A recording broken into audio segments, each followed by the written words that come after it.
అక్కడ వివేకనగర్ కాలనీ లోపల వాళ్ళు స్వచ్ఛందంగా ఒక అభివృద్ధి పరంగా చేసినట్టుంటే అదొక ఎగ్జాంపుల్. అదేవిధంగా ఈ కుందన్ బాగులో మేము ఉండే కుందన్ బాగు పక్కపొంటి మెథడిస్ట్ కాలనీ ఉన్నది, గవర్నమెంట్ కాలనీ కుందన్ బాగు. జడ్జిలు ఉంటారు, హైకోర్టు జడ్జిలు ఉంటారు, చీఫ్ సెక్రటరీ ఉంటారు, డీజీపీ ఉంటారు. ఈ కుందన్ బాగు కొన్ని మెథడిస్ట్ కాలనీకి మీరు కంపేర్ చేసినట్టుంటే మెథడిస్ట్ కాలనీ ఎన్నో విధాల బాగున్నది కుందన్ బాగు కంటే. ఇది ఎందుకు ఇది ఇది ఇది ప్రత్యేకించి ముఖ్యమంత్రి గారు దీన్ని శ్రద్ధ వహించవలసిన అవసరం ఉన్నది. మీ ప్రత్యేకించి ఇది ఇటు కుందరబాబు చేయవలసిన అవసరం ఉన్నది. అతను మెథడిస్ట్ కాలనీ పక్కపంటి సొంతంగా ఒక కాలనీ నివాసులు ఏ విధంగా దాన్ని స్వచ్ఛంగా ఉంచుకున్నారు, ఏ విధంగా గవర్నమెంట్ ఇంత మొత్తం యంత్రాంగం కూడా ఉన్న కుందరబాబు లోపల అస్తవ్యస్తం ఎందుకున్నది. ఒక మిషన్ కాకతీయ లాంటి గవర్నమెంట్ ప్రోగ్రామ్స్కి ఎన్ఆర్ఎల్ నుంచి కూడా పూర్తి సహకారం లభిస్తుంది. సో దాంతోపాటుగా హైదరాబాద్ సమగ్ర అభివృద్ధికి తెలంగాణ పూర్తిగా సమగ్ర అభివృద్ధికి రాబోయే కాలంలో ఎన్ఆర్ఐల పాత్ర ఏ విధంగా ఉండాల్సినటువంటి అవసరం ఉంది. సో ఎన్ఆర్ఐలు ఏ విధంగా ఒక మెసేజ్ ఇవ్వగలుగుతారు తెలంగాణ సమాజానికి?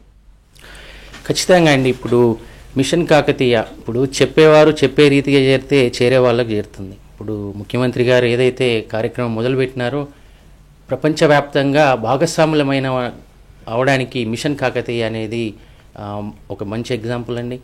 కాబట్టి ముఖ్యమంత్రి గారు మమ్మల్ని అందరినీ భాగస్వాములు చేసి మా ఊర్లలో మేము ఏవైతే చెరువులను బాగు చేసుకోగలుగుతున్నామో అన్న సంతృప్తిని కలిగించి మమ్మల్ని భాగస్వామ్యం చేస్తూ స్థానికుల్ని భాగస్వామ్యం చేస్తూ ఉన్నారు.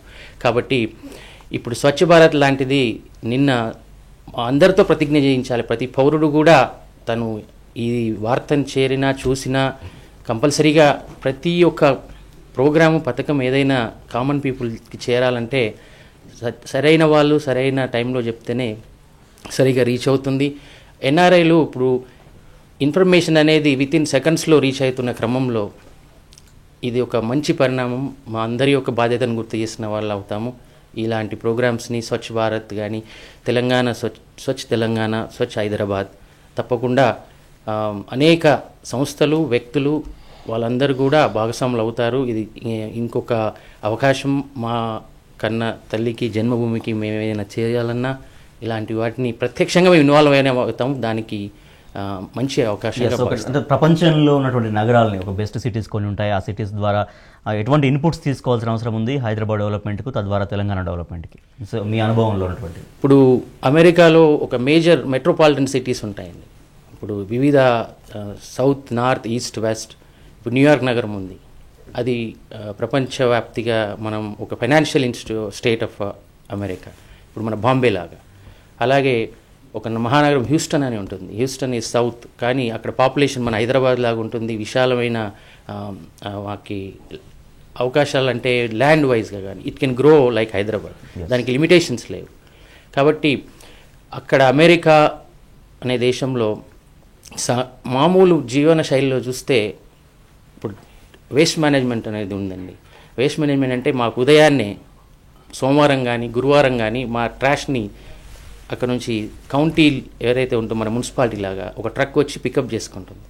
సో అలాంటి మా అందరికీ కూడా తెలిసిందని మండే మార్నింగ్ ట్రాష్ ఇంట్లోంచి పోకపోతే అది అక్కడే ఉంటుంది. ఇల్లంతా గురువారం వరకు మనం తినే ఆహారంలో ఏదైతే జీవనశైలిలో ఉందో కూరలు అది వండుతూ ఉంటాం.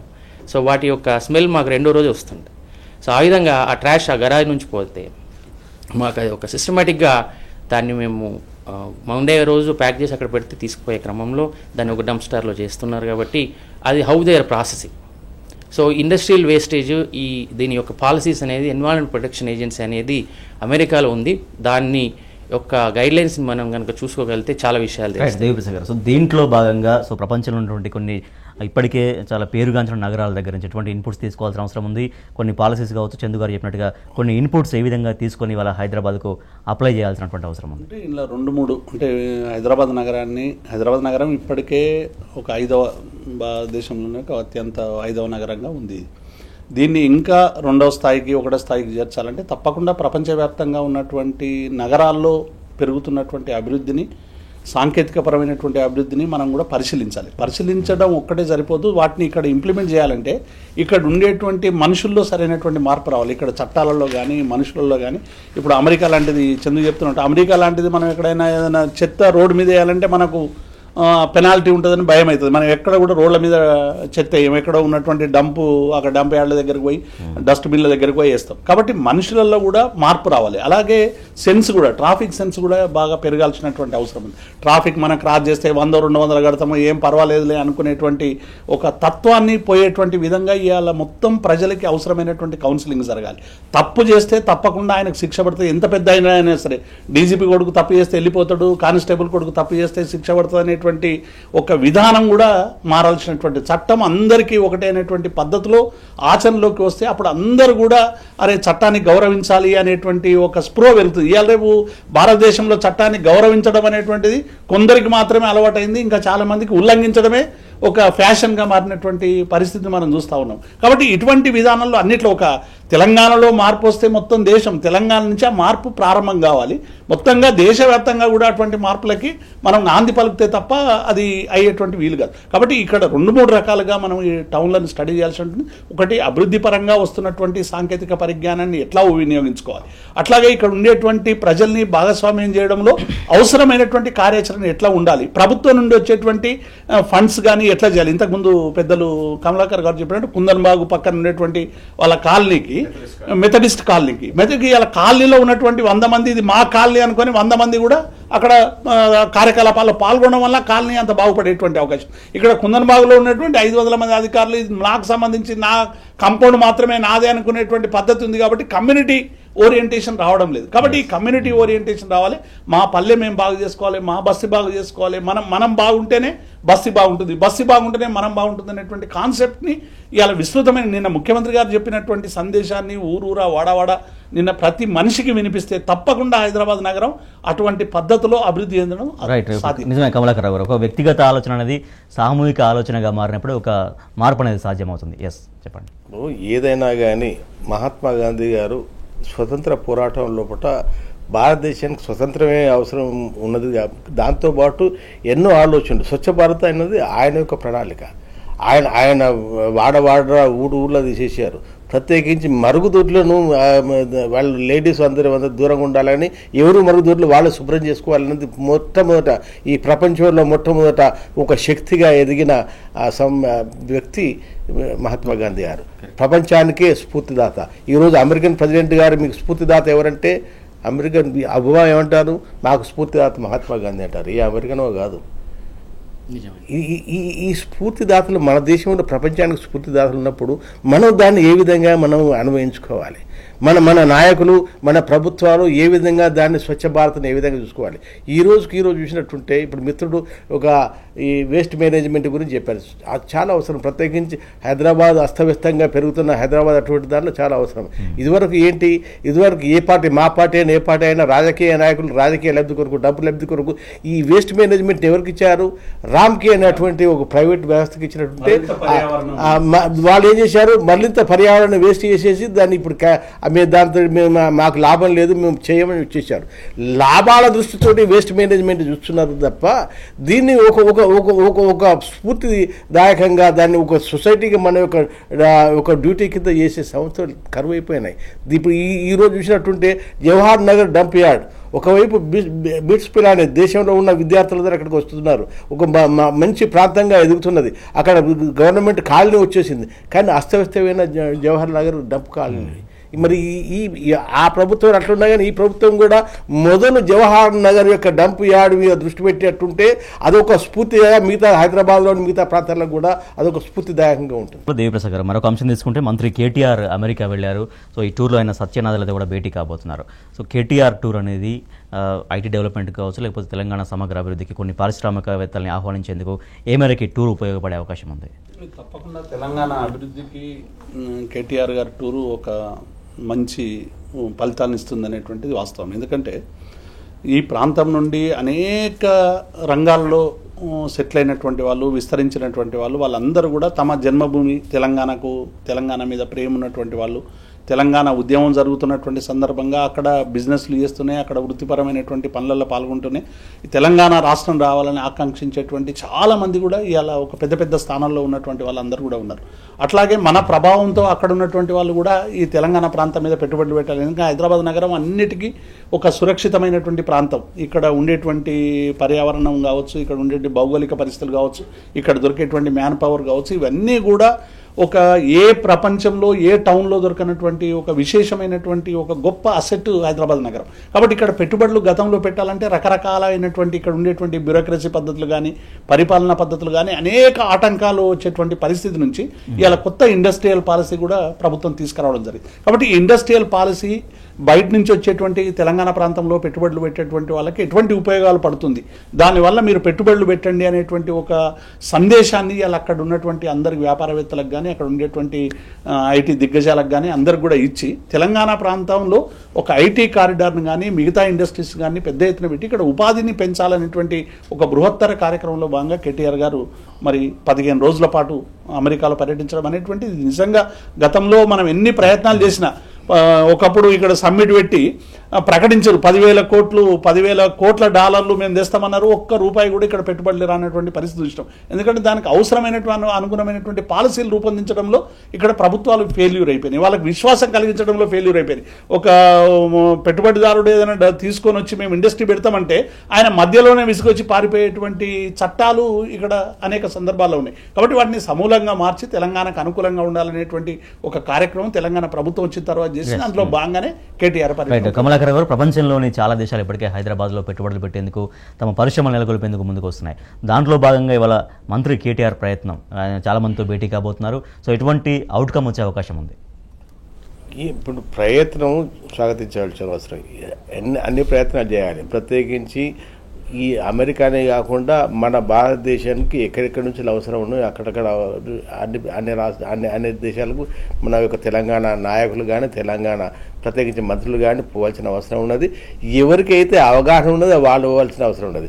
కేటీఆర్కు అమెరికా అనుభవం ఉన్నది కాబట్టి నిజంగా ఉన్న మంత్రుల లోపల ఆయనకి ఫారిన్ అనుభవం ఉన్నది కాబట్టి ఆయన ఓడం స్వాగతించవలసిన అవసరం. కానీ దాన్ని ఏ విధంగా 15 రోజులలో ఏ విధంగా ప్రణాళికాబద్ధంగా చేస్తారో చూడవలసిన అవసరం ఉన్నది. ప్రత్యేకించి దీన్ని ఒక ప్రచార మాధ్యమం కాకుండా మన టీములు వెళ్ళేటప్పుడు ఎప్పుడైతే ఇండస్ట్రియల్ డెవలప్మెంట్ గురించి మనం మాట్లాడేటప్పుడు కానీ ఐటీ డెవలప్మెంట్ గురించి మాట్లాడేటప్పుడు కానీ దాన్ని అక్కడ వాళ్ళు రాజకీయ నాయకులు ప్రభుత్వం పనికంటే ఎవరైతే ఈ నిష్ణాతులు ఉన్నారో ఈ ప్రాంతం నుంచి వెళ్ళి వాళ్ళ అనుభవాలు చెప్పగలిగిన వాళ్ళు ఉండాలి. ఫెడరేషన్ సిఐఏ ఉన్నది, తెలంగాణ ఫెడరేషన్ ఆఫ్ ఇండస్ట్రీస్ ఉన్నది, దాంట్లో ఉన్న నాయకులు కానీ ఇక్కడ సక్సెస్ఫుల్ ఎవరైతే తెలంగాణ ప్రాంతం నుంచి సక్సెస్ఫుల్ అయిన ఇండస్ట్రీస్ ఎవరైతే ఉన్నారో వాళ్ళ అనుభవాలు అక్కడ చెప్పినట్టుంటే మీ అనుభవాలు మాకు అవసరం ఉన్నది, ఇది ఇలాంటి అవకాశాలు ఇలా ఉన్నాయని వారు చెప్పినట్టుంటే నమ్మశక్యంగా ఉంటుంది. రాజకీయ నాయకులు ఎంత ప్రచారం చేసినా కానీ ఈ ప్రపంచం లోపల నమ్మేవాళ్ళు తక్కువైపోయారు. కేటీఆర్ యొక్క పట్మ బాగుంది, ఆయన అనుభవం బాగుంది, ఉత్సాహవంతుడు, సక్సెస్గా వాళ్ళని కోరుకుంటున్నాను. కానీ వెళ్ళేటప్పుడు మాత్రం ఈ టీంను ఏ విధంగా ప్రత్యేకించి ఆ పాలసీలు ఏ డిపార్ట్మెంట్ పాలసీలు చేసిన వాటి ఆఫీసర్లు ఎంబడి ఉండవలసిన అవసరం ఉన్నది.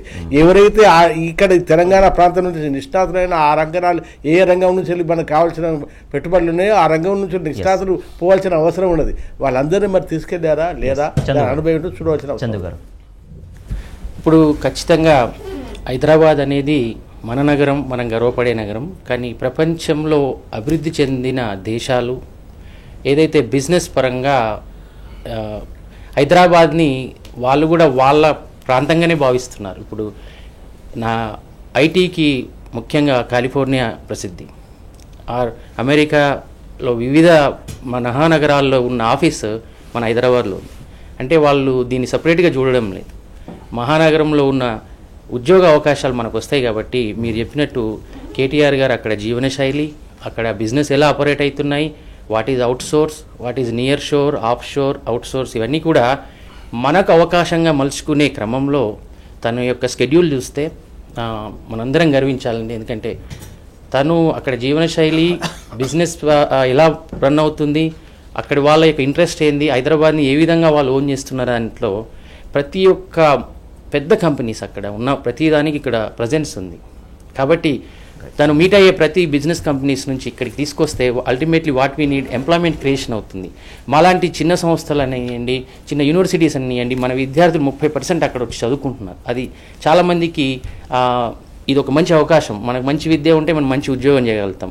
సేమ్ క్రమంలో ఇక్కడ ఉపాధి కోసం తను మీట్ అవుతున్న బిగ్ కంపెనీస్ అన్నీ కూడా ఇమీడియట్గా నెక్స్ట్ 6 to 9 monthsలో వాళ్ళు ప్రణాళికలు అవుట్సోర్స్ చేయగలిగే అవకాశాలు ఉన్నాయి. ఎందుకంటే మా బిజినెస్ January to December జరిగే క్రమంలో వాళ్ళ అవుట్సోర్స్ అనేది biggest concern. Hyderabad is their best choice. Right Devi Prasad గారు, ఫైనల్గా ముఖ్యమంత్రి కేసీఆర్ కూడా ఢిల్లీకి వెళ్ళారు. సో ఒక ఎటువంటి ఎజెండాతో ఆయన వెళ్ళారు?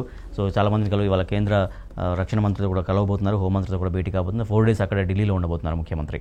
సో ఎటువంటి ఈ సమావేశాల ద్వారా తెలంగాణకు ఎటువంటి ప్రయోజనాలు చేకూరుతుందని ఆశాభావం వ్యక్తం చేయాల్సినటువంటి అవసరం ఉంది? రాష్ట్రానికి రాష్ట్ర విభజన జరిగిన తర్వాత తెలంగాణ రాష్ట్రానికి అవసరమైనటువంటి ఇక్కడ మరి ముఖ్యంగా ఇలా పనికరు కలిసేది కంటోన్మెంట్కి సంబంధించినటువంటి ఆ ల్యాండ్కి సంబంధించి అది సచివాలయానికి అవసరమైనటువంటి ల్యాండ్ కావాలి అనేటువంటి దానిలో అదొక ప్రపోజల్ వాళ్ళ దగ్గర రాష్ట్ర ప్రభుత్వం చూపెట్టింది. దాని గురించి అలాగే మిగతా విభజన తర్వాత హైకోర్టు విభజనకు సంబంధించి కూడా నిన్న పార్లమెంట్ సభ్యులు వీళ్ళందరూ కూడా పెద్ద ఎత్తున నిన్న అక్కడ వాళ్ళు గవర్నమెంట్ను రిక్వెస్ట్ చేయడం జరిగింది.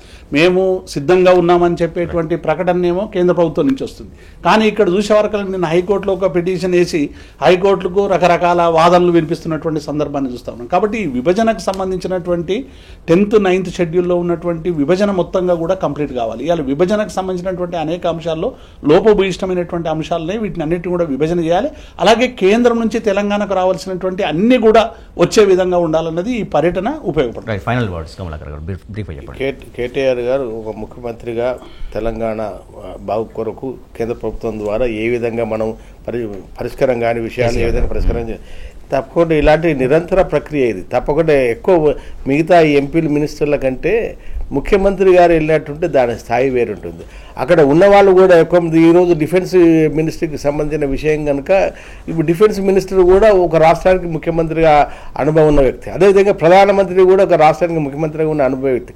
రాష్ట్రాల యొక్క అవసరాలు ఏంటిది, రాష్ట్రాల యొక్క అవసరాలు కేంద్రం ఏ విధంగా చూడగలుగుతుంది అనే భావన వాళ్ళ లోపల ఉంటుంది. దాన్ని ఆ భావనను మనం సాకారం చేసుకోవడానికి మనం ఏ విధంగా ముందటికి వెళ్ళాలన్నది నిరంతర ప్రక్రియ కొనసాగాల్సిన అవసరం.